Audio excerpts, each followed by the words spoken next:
Los acontecimientos que han transcurrido a lo largo de 15 años han marcado la historia de nuestro concepto hablado en la radio. Desde 1999 a la fecha, hemos crecido y consolidado. Primero con reflexiones cristianas, después bajo el nombre de Nosotros Conversamos. Para tratar temas en este su programa Reflexiones Cristianas, a donde los invitamos a cada uno de ustedes cordialmente a que nos escuchen, a que reflexionen, a que meditemos en los puntos doctrinales que les traemos a ustedes. Muchas felicidades a todo el equipo de producción de Nosotros Conversamos. Este próximo 25 de octubre cumpliremos 15 años de difundir la verdadera doctrina apostólica. Escúchenos todos los lunes y martes a las 9 de la noche a través de Radio Cali en el 900 de AM 714-602-8354 www.nosotrosconversamos.com Facebook Nosotros Conversamos, Twitter @nconversamos. Nosotros Conversamos, a la luz de las Escrituras.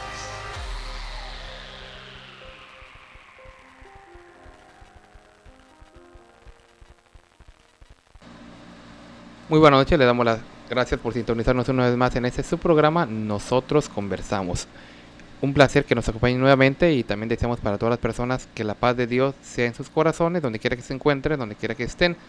Y bueno, vamos en esta noche a iniciar con un programa más de esta su programación para que pues ya vayamos analizando, ¿verdad?, este tema tan interesante que para todos esperamos sea de provecho, ¿verdad?, para que algunos quizás tengan un concepto quizás equivocado, ¿verdad?, de lo que vamos a practicar. Pues hoy es el tiempo para que aclaremos precisamente esas dudas de acuerdo, como dice nuestro eslogan, a la luz de las Escrituras. Y no a las Escrituras escritas por hombres pues en el conocimiento de Dios, sino basados en la Sagrada Escritura, que es la Biblia. Y bueno, esta noche presento a los panelistas que hoy estarán conmigo en el programa y presento primeramente a nuestro hermano César. Bienvenido. La paz del Señor a mis hermanos que están aquí en el panel y también a nuestros auditorio que nos hacen el favor de sintonizarnos. Les decimos buenas noches. Quédense con nosotros, el tema está muy interesante.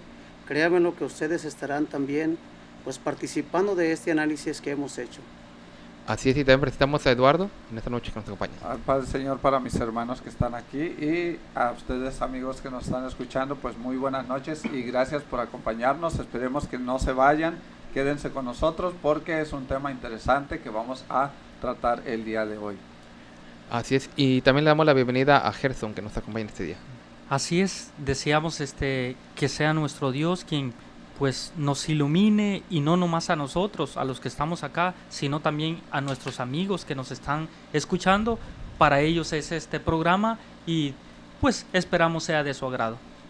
Así es, y bueno, esta noche ya escucharon a los panelistas que hoy nos acompañan y vamos a hablar en esta noche de un tema pues muy interesante. Hablamos de este tema que vamos a pues hablar de una serie a lo largo de los programas siguientes. También vamos a ir hablando también de lo que se llama como la Mariología, una área del catolicismo que básicamente se radica en hablar de la que en vida fuera María, y obviamente le han designado una sección, ¿verdad?, y al estudio de quien fuera María en vida pues le han llamado, ¿verdad?, de acuerdo a la terminología, pues Mariología, ¿verdad?, que es la parte, según ellos, la parte de la teología que estudia a María, ¿verdad? María obviamente la que fue la madre de nuestro Señor Jesucristo. Entonces, de esa María estamos hablando. Entonces, la Mariología, pues básicamente, como lo mencionan ellos, es el estudio, ¿verdad?, de la que en vida fuera María. Y se compone de varias partes, ¿verdad? Y hoy vamos a iniciar con la primera de ellas. La maternidad divina de María es el primer dogma mariano, ya que estos son 4 y ya en los diferentes programas pues los iremos analizando, ¿verdad?, uno a uno. Y yo quiero mencionarlos para que usted vaya haciendo sus anotaciones y también nos acompañe en los próximos programas. El primer como lo menciono yo, dogma mariano, que son 4, se llama Maternidad Divina de María. El segundo dogma mariano es la virginidad perpetua de María. El tercer dogma mariano es la Inmaculada Concepción. El cuarto es la Asunción Corporal de María al cielo. Estos cuatro forman lo que se denominan dogmas marianos, porque obviamente hablan de María. Posteriormente hay una parte también de este estudio de María que se llama las letanías a María. Esta es otra área donde trataremos también más adelante en otros programas. Y posteriormente también se habla de lo que es la oración a María, llevándolo en lo que es las apariciones de la Virgen de Guadalupe al indio Juan Diego. Entonces, como usted ya lo vio, es un tema bastante amplio para que nos acompañe, ¿verdad?, en los diferentes programas que estaremos hablando de esos temas, porque son muy interesantes, y para que entendamos realmente la definición y la identidad que realmente tuvo María. Y decimos nuevamente, estamos hablando de María bíblica, María la que habla la Escritura que fue madre de nuestro Señor. Y bueno, entonces ya después de estos pues preliminares vamos a mencionar que dentro de los dogmas marianos que ya mencioné, el primero de ellos es el de maternidad divina, porque fue el primero que se definió como dogma hablándolo cronológicamente. Ese es el orden en que yo los mencioné en la fecha en que han sido definidos como dogmas oficiales dentro de la iglesia. Aunque todos hablan de la misma persona, eso es algo curioso, y es lo que queremos que empecemos a analizar. Aunque todos estos dogmas y todas las letanías y todo lo que se habla de las diferentes apariciones marianas a lo largo del mundo, aunque todo esto habla de una sola persona, lo curioso está en que han sido definidos en diferentes fechas. Cosa curiosa, si fuera de la misma persona, tendría que haber sido definido en el misma fecha, porque estamos hablando de una persona. Pero sin embargo, usted podrá ir descubriendo cómo a lo largo de la historia se han ido definiendo estos dogmas marianos y las letanías y las otras cosas que ya hemos mencionado. Y es algo, decimos, relativamente curioso, porque si siendo la misma persona no debería haber cambios, no debería haber tanto tiempo de espera poderse definir. Entonces empezamos el día de hoy con el dogma maternidad divina de María. ¿En qué consiste el dogma de la maternidad divina de María? Básicamente consiste en, dicen ellos, y ojalá las personas lo vean, porque vamos a ver la definición que los católicos dan. El culto a María es tan antiguo como el de su divino hijo. La Mariología, como vemos, nació 400 años después de Jesucristo, cuando él viniera al mundo demostrando así su amor por la humanidad. Entonces, aquí empezamos a ver algo, decimos, y yo quisiera que empezáramos también, ya que estamos hablando de esa María, ¿qué nos dice la Escritura que era ella? Veamos y nos damos cuenta de cómo en el tiempo de los profetas, en el tiempo, por ejemplo, de Isaías, en el tiempo de aquellos hombres de Dios, se empezó a hacer una profecía y se menciona hablando de una, sin darse un nombre todavía, pero hablaba de una virgen. Dice, en aquel tiempo una virgen concebirá y dará a luz un hijo. Hoy sabemos que esa profecía se cumplió en una persona que se llamaba María, que tenía a su esposo que se llamaba José y que posteriormente pues tuvo más hijos. Que claro, eso lo hablaremos ya en otra ocasión, pero esa es la María de la que estamos nosotros hablando.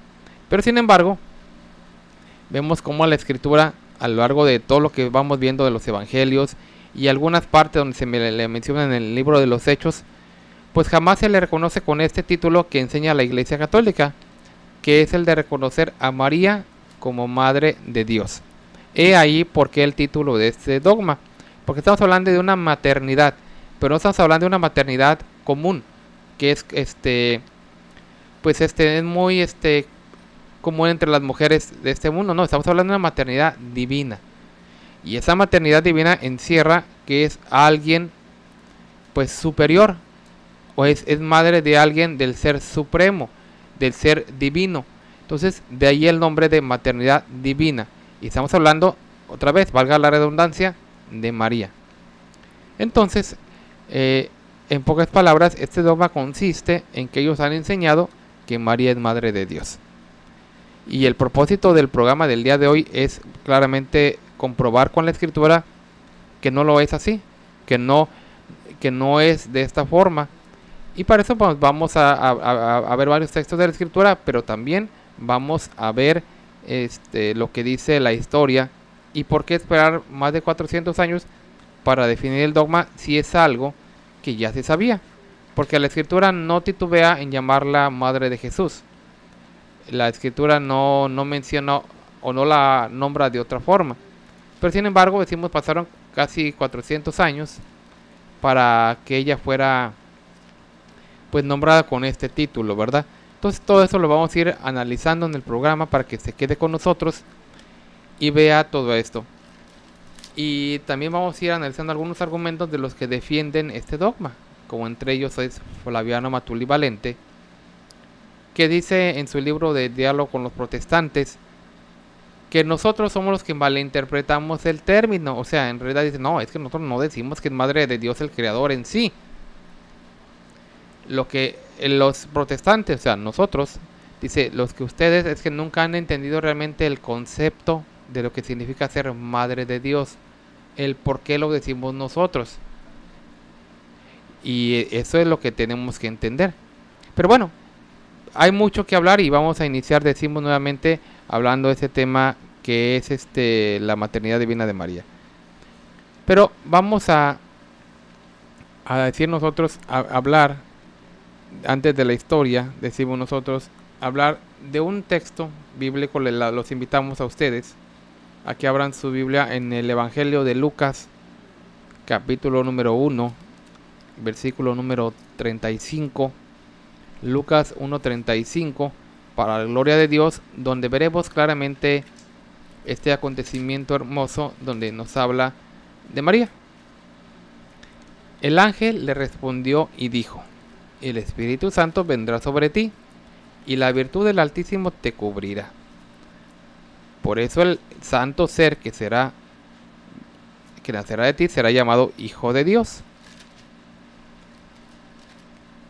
Con este texto de la Biblia nos da testimonio claramente de que nuestro Señor Jesucristo no fue concebido como todos nosotros. O sea, hubo algo especial en la concepción de nuestro Señor que siempre ha sido diferente con todos los seres humanos. Mientras la pareja pues se une en matrimonio y que siendo en las leyes permitidas por nuestro Dios trae bendición a la familia y a la pareja, y obviamente pues la pareja pues empieza a unir en esa unión que nuestro Dios permite y que Él mismo estableció, que haya esa comunión íntima entre la pareja. De ahí la mujer queda embarazada, ¿verdad? Por esa relación que tuvo con su esposo. Pero no hay intervención divina en esto, porque es un periodo natural que mismo nuestro Dios estableció. Ya nosotros lo conocemos. Posteriormente, dentro de la madre se va formando ese ser, va creciendo al grado de que llega al cumplimiento del término que también Dios ha establecido, que son los 9 meses, y ya nace, sea hombre o sea mujer. Pero con nuestro Dios fue algo diferente con lo que Él hizo con su Hijo. Él no permitió que su Hijo naciera producto de la unión carnal entre María y José, sino que vemos claramente que aquí el ángel se le aparece y le dice que el Espíritu Santo iba a venir sobre María. Y siendo el Espíritu Santo, dice que le iba a cubrir y iba a ser el que produjera en María dicho embarazo. Y que de alguna manera pues es cierto, no iba a nacer un espíritu de María, iba a nacer un cuerpo de carne, un niño, un bebé que después posteriormente iba a ir creciendo hasta llegar a ser adulto como lo fue nuestro Señor. Entonces tampoco nuestro Dios engendró en María un espíritu, no, sino que sencillamente lo que normalmente se hace mediante un acto normal entre esposos, pues Dios lo hizo por medio de su espíritu. Entonces, partiendo de ahí, estamos viendo que nuestro Dios cubrió con su sombra a María y nació nuestro Señor. Nació una persona normal de carne y hueso, una persona, es cierto, que era pues el Hijo de Dios, pero humanamente no era diferente a nosotros. Nomás para aclarar, en lo que estamos narrando las Escrituras, primer punto, vemos que en ese estado en el que se encontraba María, en ese entonces era virgen todavía. O sea, había esa virginidad que más después la perdió eso también, vean, nosotros lo sabemos, porque después tuvo más hijos, ya que no fueron obras del Espíritu Santo, ya no fue obra de parte de Dios, sino ya fue obra de su esposo y ella. Vea, esa aclaración. Otra cosa, aquí claramente nos dice la Biblia, el santo ser que de ti nacerá será llamado Hijo de Dios. Vea, nomás queremos aclarar. Entonces, lo que ella dio a luz no fue a Dios, sino al Hijo de Dios. Porque precisamente, pues, de esa es la confusión que tienen los católicos, ¿vea? Que dicen que María es madre de Dios. Pero según estamos leyendo aquí, no. María fue madre del Hijo de Dios. Y sigue diciendo, porque... adelante, César. No, síguele. Ok, yo tengo en este mismo pasaje, porque los católicos romanos toman como base precisamente lo que nosotros estamos leyendo. Y aquí vemos que las Sagradas Escrituras nunca le llaman Madre de Dios. Vea, es bien específica. Dicen ellos, y precisamente lo que ocurrió cuando ella va a visitar a su parienta llamada Elizabeth. Entonces nos dice en el 36, y he aquí Elizabeth tu parienta, también ella ha concebido hijo en su vejez. Y este es el 6º mes en el que ella era llamada estéril. Y sigue diciendo, en aquellos días María fue a la montaña con prisa a la ciudad de Judá, y entró a la casa de Zacarías y saludó a Elizabeth. Y aconteció que cuando oyó Elizabeth la salutación de María, la criatura saltó en su vientre. Y Elizabeth fue llena del Espíritu Santo, y exclamó a gran voz, y dijo, bendita tú entre las mujeres, y bendito el fruto de tu vientre. ¿Y de dónde esto a mí? Que la madre de mi Señor venga a mí. Este es el detallito que queremos tomar. El católico cree que al decir Elizabeth, que la madre de mi Señor venga a mí, ellos creen que se están refiriendo a la madre de Dios.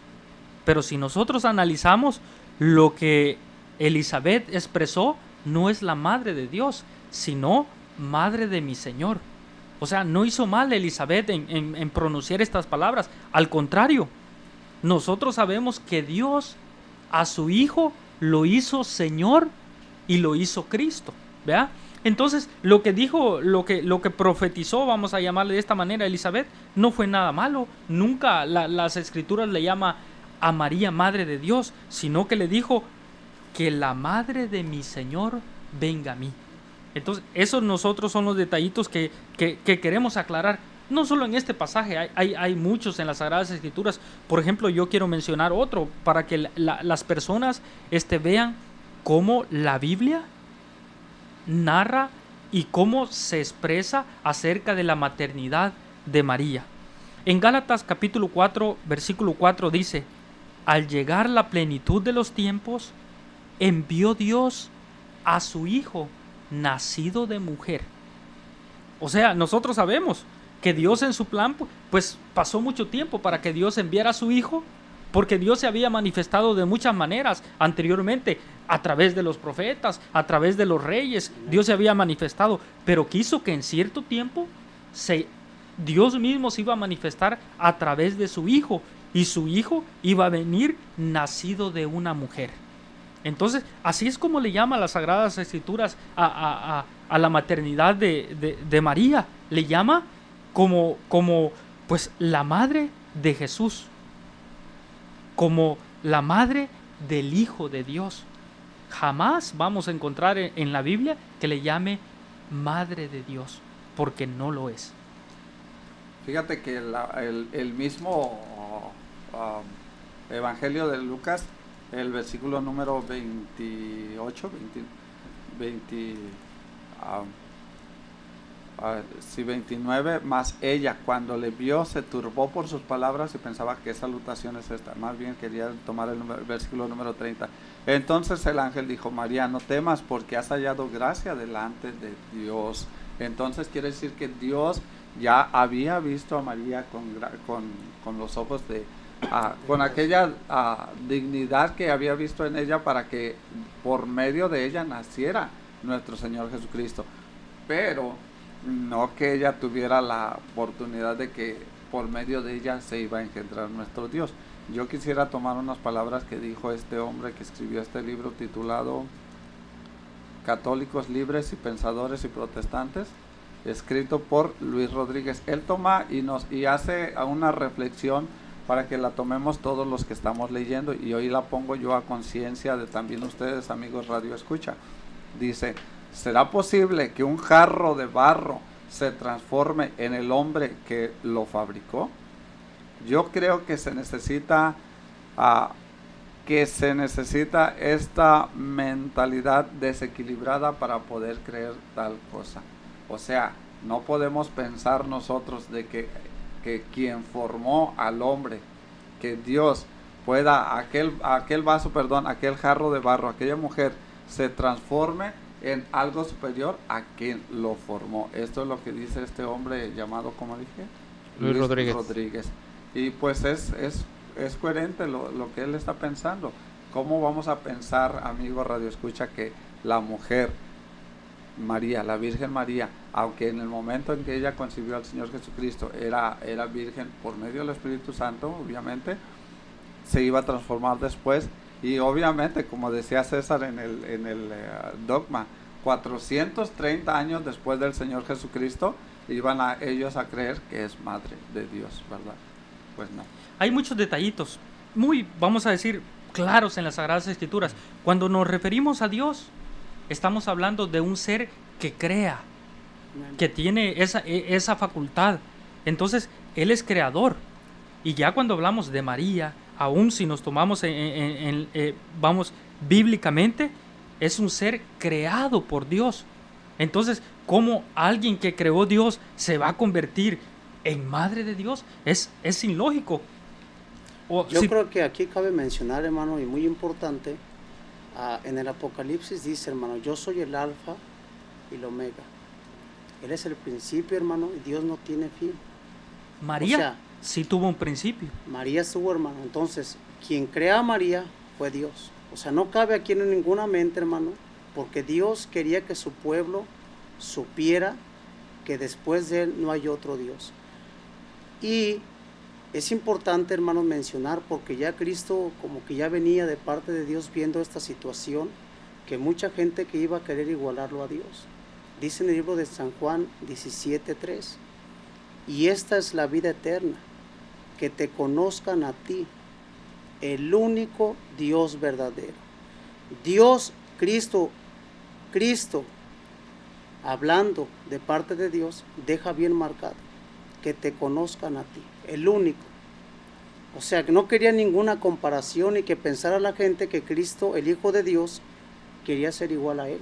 Él dejó bien en claro estas palabras para que no hubiera esa confusión en el mundo.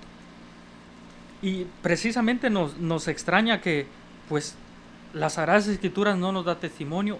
El Hijo de Dios no dejó testimonio que María fuera madre de Dios. Los apóstoles que vivieron alrededor de 100 años después de la muerte del Señor Jesucristo tampoco. Pero el católico, inclusive tomamos los datos, el dogma fue en el año 431. Pero antes de ese dogma, los mismos católicos, por ejemplo, yo tengo un dato, Nestorio en el siglo V, quien era el patriarca de Constantinopla, era católico, un líder cristiano le llamaban ellos, fue el primero en aclarar, vamos a decir, él consideraba dos puntos diferentes. ¿Cuáles eran esos? Que él decía que Cristo gozaba de dos distintas naturalezas, la humana y la divina. Entonces él decía que María era madre de la naturaleza humana que había en él. Entonces, ¿y qué hicieron para ellos poder implantar su dogma? ¿Qué hicieron?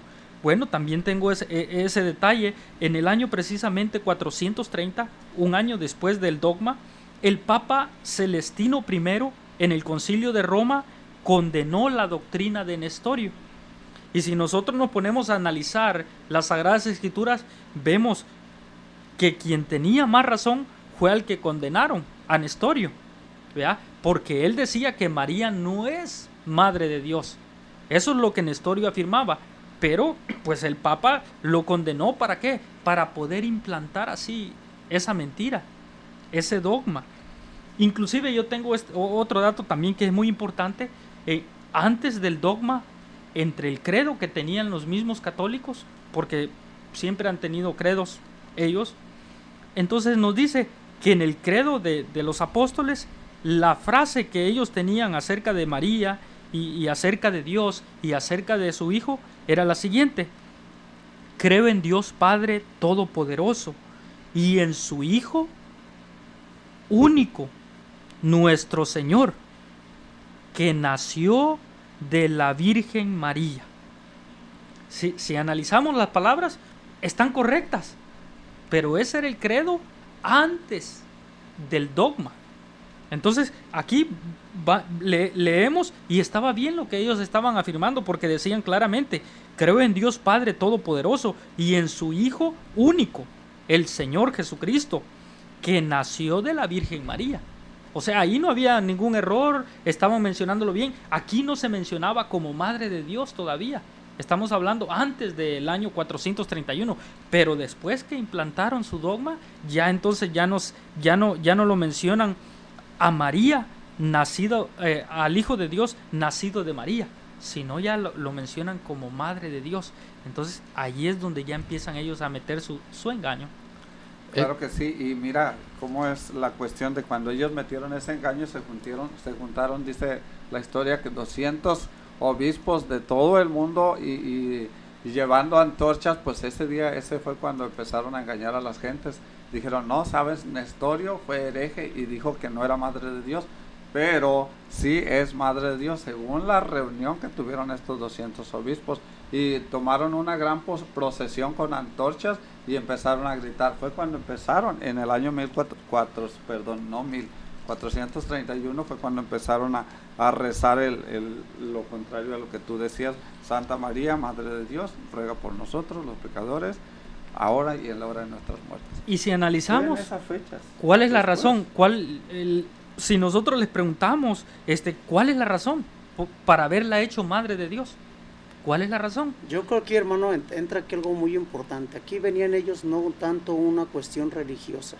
Aquí lo que ellos están viendo un grande peligro entre los mismos creyentes, porque había dos pensamientos divididos. Unos con lo que usted está viendo en la historia y el otro tenían qué pasaba con el Señor Jesucristo. O sea, querían hacerlo a fuerzas Dios. Entonces, como dijo ahorita el hermano, tuvieron que recurrir a ese concilio para discutir esta situación, que al final de cuentas, a lo que yo he entendido, salieron muchos en desacuerdo de esta situación. No iban de acuerdo todos. Fue una discusión acalorada, incluso dicen, esta situación. Así es. Y bueno, después de nuestro intermedio, vamos a analizar algunos puntos sobre la historia de ellos, que son muy importantes. Lo único que yo quiero que quede de una vez claro es ese primer concilio de Éfeso en el 431. Aunque Celestino primero fue el que lo está organizando, decimos, la historia se le conoce como, o se le nombra como el Papa, pero también realmente conocemos la misma historia de ellos, que para esa fecha también legalmente todavía el papado no estaba establecido, sino solamente eran obispos, sino que hasta el siglo VI ya es cuando se consolida bien el papado. Pero nombrándolo como la historia de ellos mismos lo menciona, el obispo o papa Celestino I es el que de alguna manera pues toma la decisión junto con todos esos 200 obispos que estuvieron en dicho concilio para hablar de esas dos ideas. Pero para hablar de esto vamos a ir ahorita a nuestra parte intermedia de nuestro programa, que es con nosotros tenemos todavía mucha información y en un momento regresamos.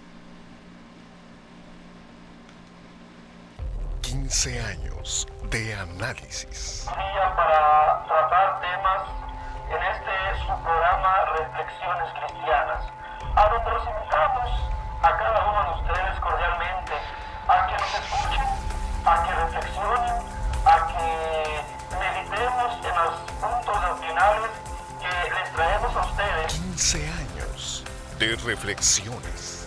Que la paz de Dios nuestro Padre sea con todos nuestros hermanos los escuchas que hoy nos sintonizan una vez más en esta su programación Nosotros Conversamos, donde traemos puntos de interés para que reflexionemos sobre lo que es la enseñanza, la doctrina de Jesucristo. 15 años de confrontación. Bueno, ya lo he contado en general. Yo fui violado en 1994. En su momento, mi familia, yo siendo un menor de edad, mis padres lo denunciaron. Se dice fácil, pero mantener un concepto distinto e innovador en la radio se lo debemos a usted. Nosotros Conversamos cumple este 25 de octubre 15 años. Lo esperamos todos los lunes y martes en punto de las 9 de la noche a través de Radio Cali en el 900 de AM 714-602-8354 www.nosotrosconversamos.com Facebook Nosotros Conversamos, Twitter @nconversamos. Nosotros Conversamos a la luz de las Escrituras. En el 900 de AM estamos presentando Nosotros Conversamos. Por favor, no le cambie.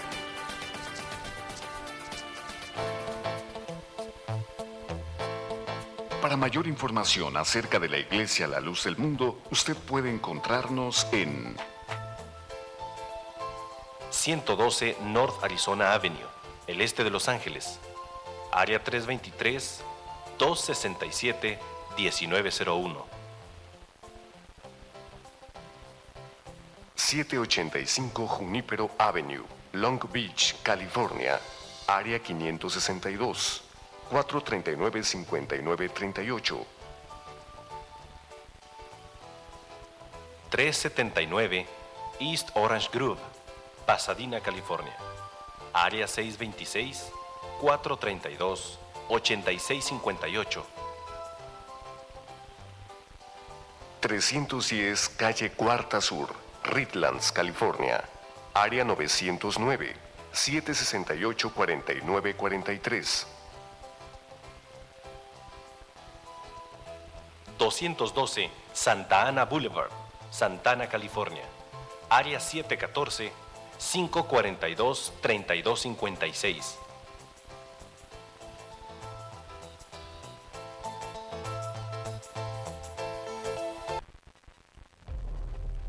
Para ayudar a difundir el contenido de nuestro programa Nosotros Conversamos en el 900 de AM Radio Cali, es indispensable su ayuda a través de donaciones. Colabore a través de los siguientes números de cuenta: 56 38 55 28 92 de Wells Fargo. Repetimos, 56 38 55 28 92 de Wells Fargo, o bien 29 74 41 86 97 de BBVA Bancomer. Reiteramos, 29 74 41 86 97 de BBVA Bancomer. Nosotros conversamos a la luz de las Escrituras.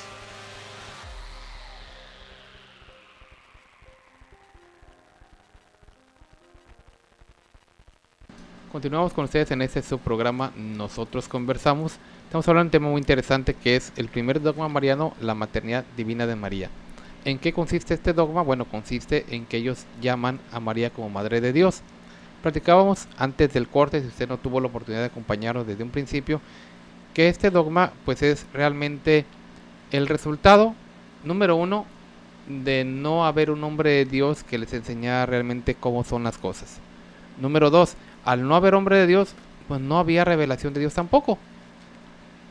Y aunque de alguna manera la escritura no estaba del todo escrita, ya estaba el evangelio, por ejemplo, de Marcos, y estaban algunos libros de la escritura de la Biblia ya escritos, no en su compendio como hoy lo conocemos, pero ya tenían las escrituras. Pero aunque tenían la escritura y sabían, porque los testimonios del evangelio decían claramente que María era madre de Jesús, había opiniones divididas. Y es que debemos de recordar una cosa, y esto, aunque no es nuestro tema, nos dará la razón en cuanto a muchas cosas. Número uno, recordemos que es mentira que la Iglesia Católica como institución religiosa viene desde tiempos de Cristo.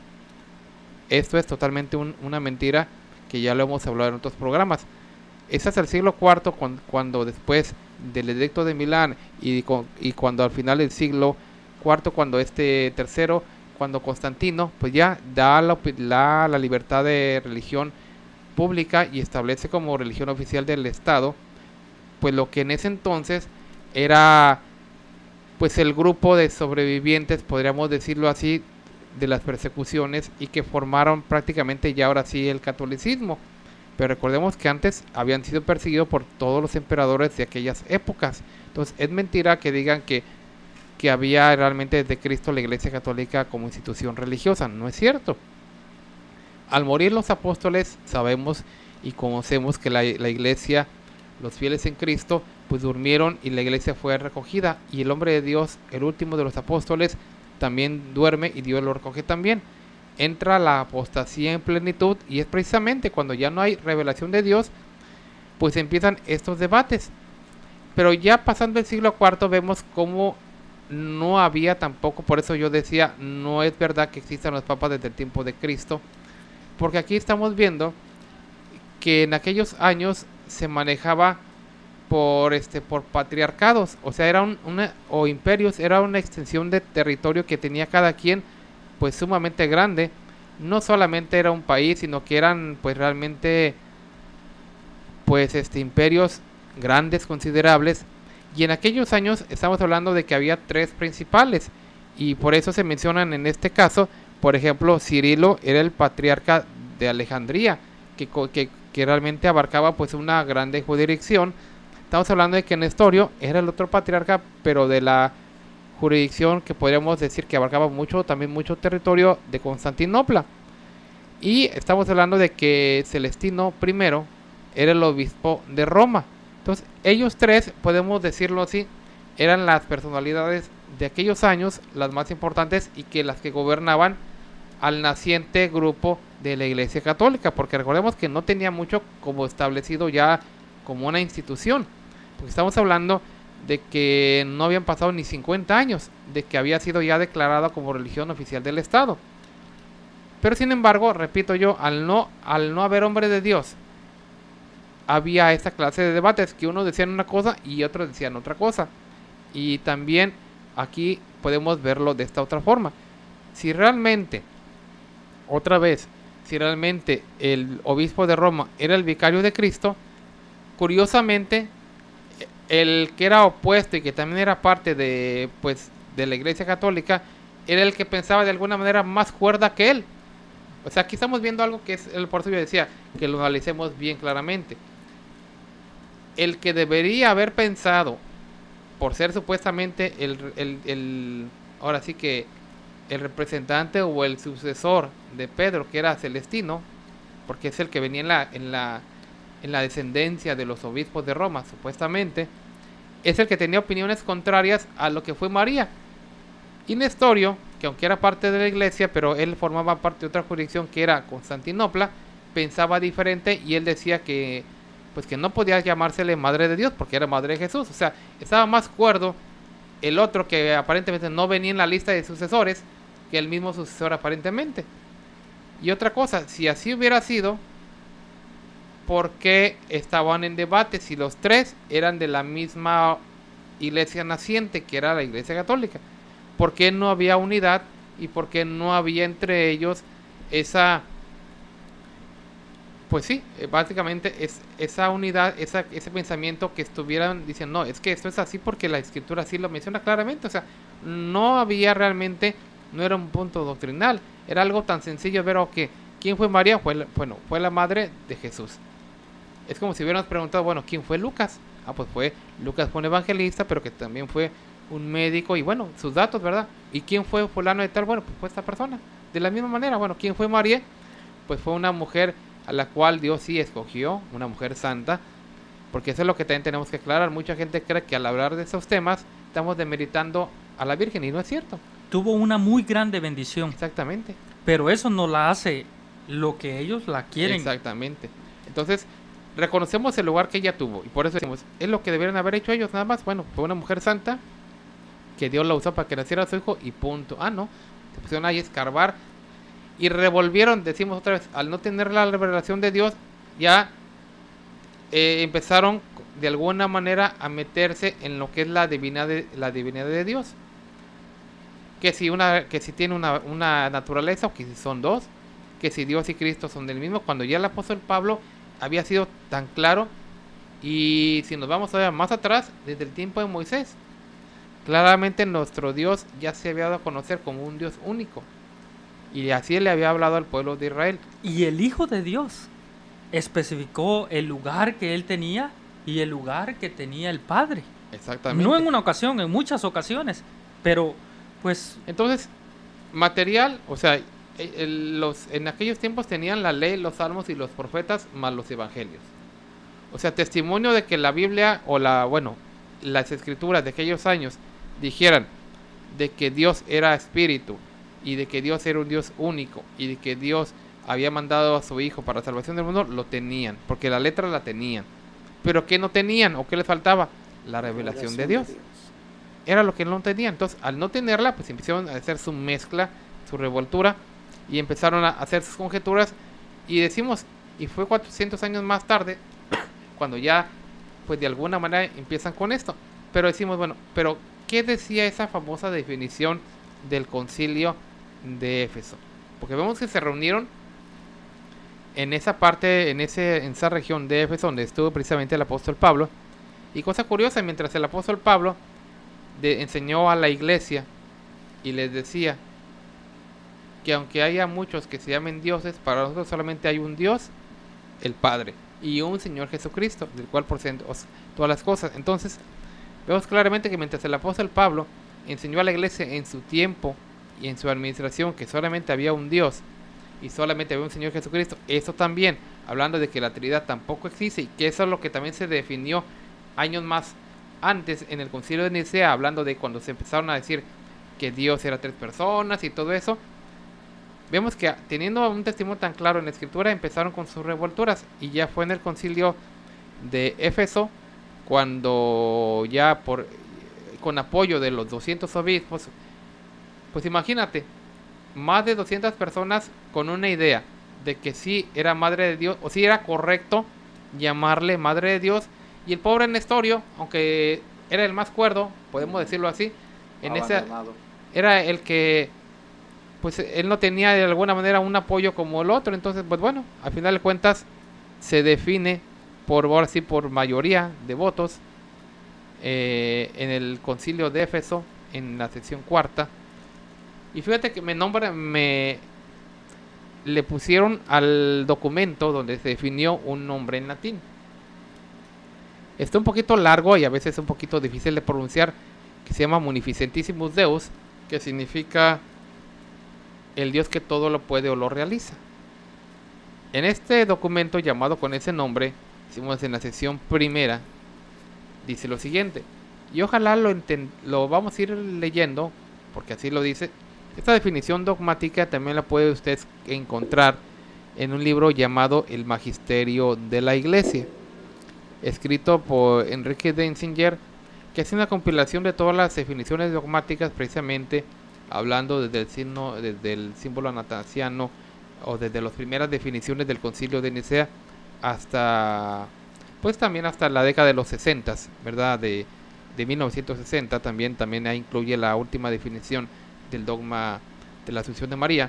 Es un libro muy interesante, lo puede comprar o lo puede buscar en línea, también está disponible como archivo en PDF, o como lo puede encontrar también así digitalmente, para que lo busque también y vea. De ahí se toma pues esta definición que muchos también autores de la Iglesia Católica pues lo toman, ¿verdad? Que es la Maternidad Divina de María, decimos Concilio de Éfeso, año 431, por el entonces obispo de Roma, Celestino I, aunque decimos se le da el crédito a él. No fue solamente el crédito de él, porque él no fue el que definió eso. Fue realmente un grupo considerable de personas los que lo definen. Pero dice la sección primera. El párrafo está muy largo, entonces solamente seleccionamos la parte pues esencial, ¿verdad? Del tema. Se lo puede leer completo porque ya lo mencioné donde lo puede encontrar. El Magisterio de la Iglesia por Enrique Denzinger. Y dice así: porque no nació primeramente un hombre vulgar de la Virgen María y luego descendió sobre él, sino que el Verbo, que unido desde el seno materno, se dice que se sometió al nacimiento carnal, con quien hace suyo el nacimiento de la propia carne. De esta manera los santos padres no tuvieron inconveniente en llamar Madre de Dios a la Santísima Virgen. Otra vez, parece un trabalenguas porque en realidad si usted se pone a analizarlo, pues no tiene mucho sentido. Pero después de esa definición que ellos dijeron, sacaron la conclusión una cosa. Después de todo eso que definen, dicen, bueno, pues si es así la cosa, entonces pues no hay ningún problema en llamarle Madre de Dios. Pero fueron, ahora sí que preparando el terreno, fueron después de un discurso que se echaron, haciendo que las personas, pues al final de cuentas, por razonaran que realmente si se le podía llamar con ese nombre, pues. ¿Y en qué se basaban? Bueno, se basaban en muchas cosas. Una de ellas era, decimos, en que para ellos el que la Escritura en ocasiones se le llame a Jesús Dios, ellos dicen que es hacerlo igual a Dios. Y si Jesús es Dios, pues por obvia razón, pues si María fue madre de Jesús, pues también lo es madre de Dios.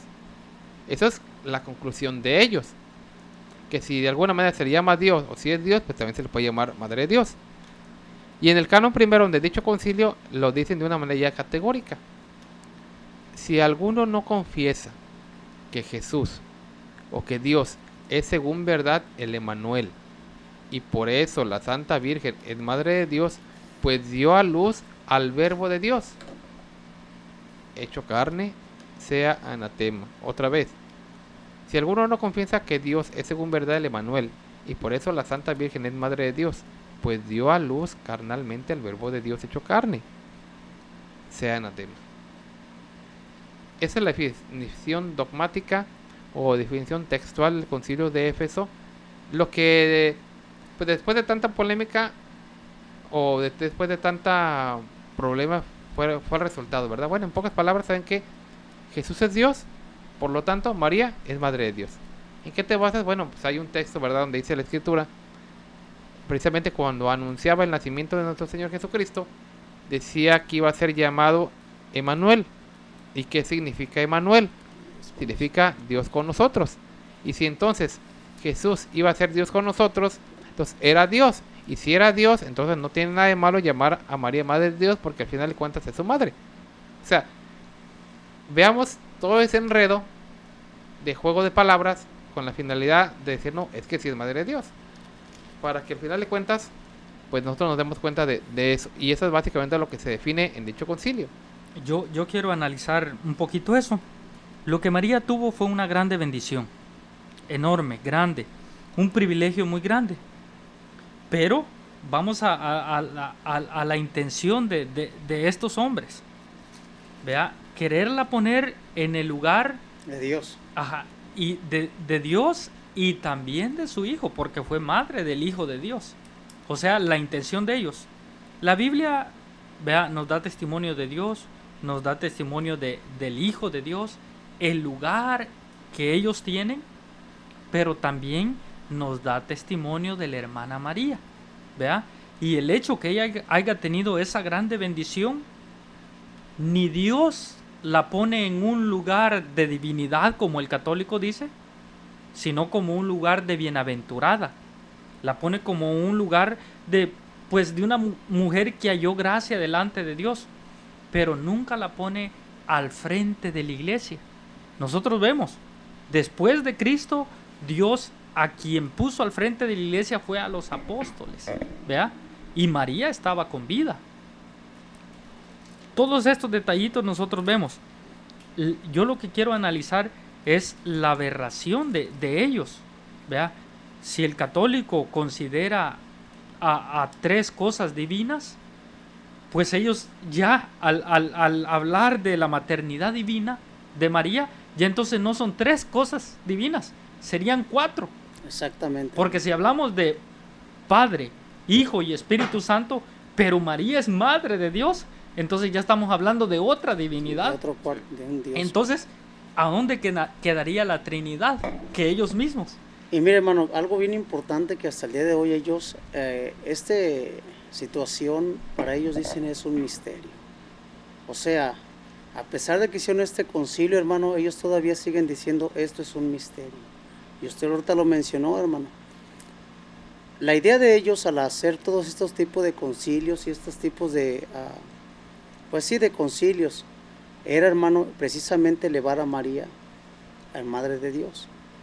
Pero yo quisiera que la gente entráramos un poquito a la lógica y que pensáramos nosotros, si Cristo, como dicen ellos, era Dios, vamos pensando, hermano, en el momento, imaginémonos, cuando Cristo fue al huerto del Getsemaní. ¿Qué fue hacer el huerto del Getsemaní Cristo? Cuando dice que estaba al borde ya de ser entregado, dice que fue y se arrodilló.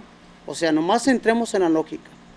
Si Cristo era Dios, imaginémonos a un Dios omnipotente pidiéndole a otro Dios ayuda. O sea, no cabe en la lógica esto, hermano. Ahora, Cristo fue tentado. Dios no puede ser tentado. Entonces, estas gentes tratan y buscan la manera de elevar a Cristo en la misma nivel que Dios. Pues precisamente yo le llamaría es una aberración. Exactamente. En la cual ellos se están metiendo, porque pues al Dios ser el creador de la humanidad, pero no solamente Dios es el creador de la humanidad, también es el creador del universo y todo lo que en el universo hay. Entonces a ese ser creador le ponen una madre. Exactamente. Entonces eso es ilógico, porque él es el que creó inclusive a María, ¿verdad? Entonces si él la creó, entonces ¿cómo él va a tener una madre? Es alguna, díjole ahorita el hermano, es una relación completamente esto lo que ellos. Entonces es más lógico lo que pues el mismo patriarca de Constantinopla decía, es más lógico. No, ella, decía él, ella es la madre de Jesús. Ese era en el punto en el cual pues él se aferraba, pero el otro decía, no, es madre de Dios. Y la mayoría de católicos lastimosamente creen en eso, que Dios tiene una madre. Aquí el grande problema, hermano, es mire, que lo que vemos es que cuando la Iglesia Católica hace estos tipos de situaciones, los crea como dogmas, hermano. El dogma, hermano, no tiene la gente opción de elegir si eso no es. Aquí desafortunadamente se le imponen a un pueblo, o crees o crees.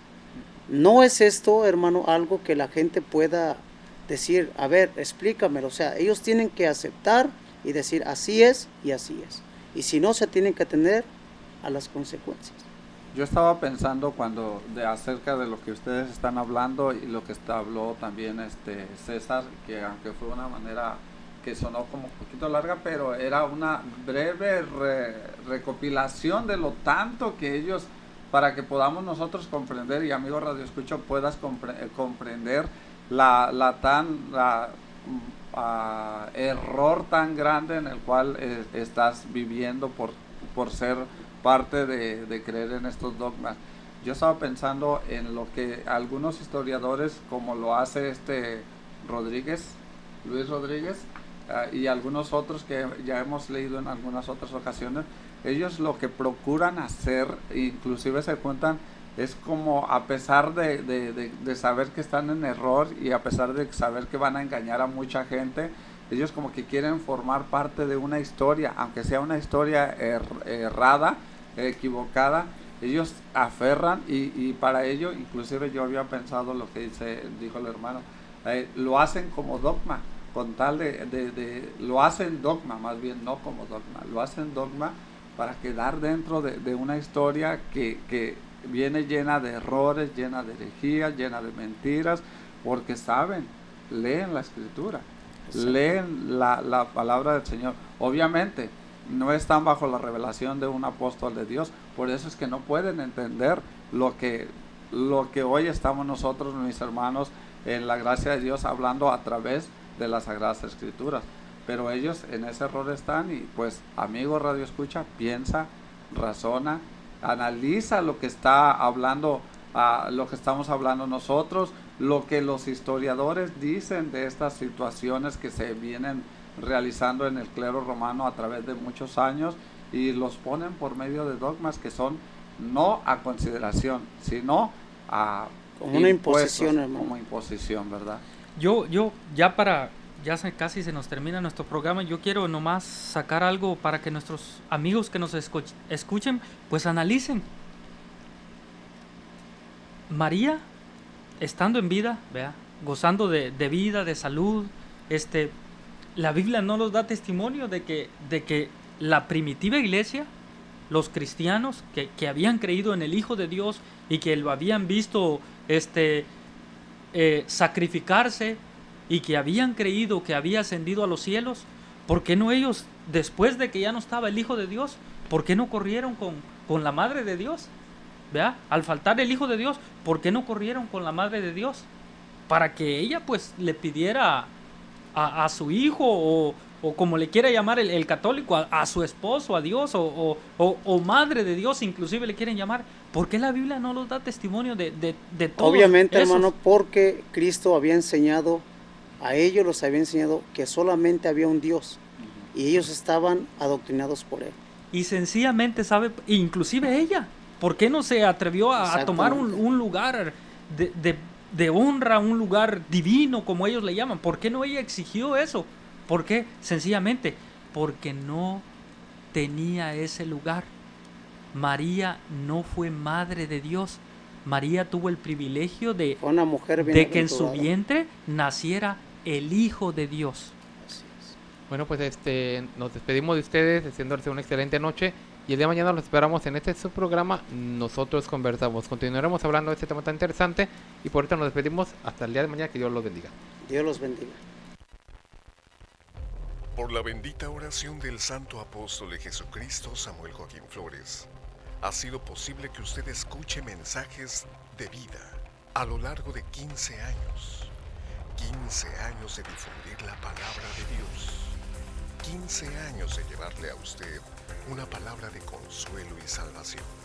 A nombre de todo el equipo de producción de Nosotros Conversamos, enviamos nuestros mejores deseos al apóstol de Dios, esperando que el Creador de todas las cosas le aumente su vida y salud para bienestar de su pueblo que tanto le ama y que se encuentre esparcido por los 5 continentes. Nosotros Conversamos, a la luz de las Escrituras.